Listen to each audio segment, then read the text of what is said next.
All right, guys, so here's the deal. We are getting ready to go check out day 3 of the Southport install. Now, good news is we're really busy. Bad news is I wasn't here today. So I'm gonna check out firsthand right now. It's like, I don't know, 7 o'clock at night, and see what these guys have got done on the boat. So let's go check it out. Let's see what they got.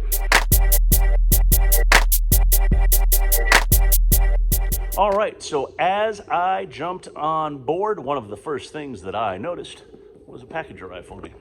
Rigid A-series lights. We got a couple of these going on. We got a nice little custom light package going on.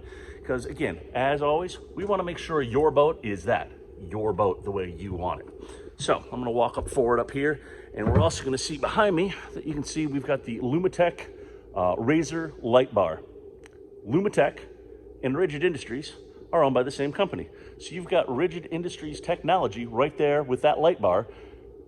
It's great, but it's a nice lower, slimmer profile. So if you don't want to have that big overpowering light, you don't like the look of it aesthetically, this is a great option for that. We've also got our Garmin Dome radar mounted. We also have both of our antennas, our 8-foot fiberglass antennas mounted as well. And as we take a quick walk back here with me, you're gonna notice another feature of this boat that most of them don't have. And again, this is what sets Southport apart.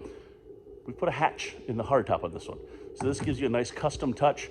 Open it up, you get a little fresh air in there. You want to close it, but you're still going to get the light coming in. So it's a really nice feature. And then as we proceed to walk back and I jump down here, we're going to take a quick peek, and you're going to see that we also have our transducer installed.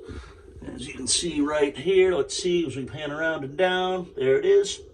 We've got ourselves a B75 20-degree tilted element transducer. So, guys, got a lot of work done today. It's coming along nicely. Be sure to stay tuned for day 4 of this project as we keep wrapping things up. And you guys got any questions as we go, please feel free to leave them in the comments. Till tomorrow, guys, I'm going to go see what else we got going on here. Peace.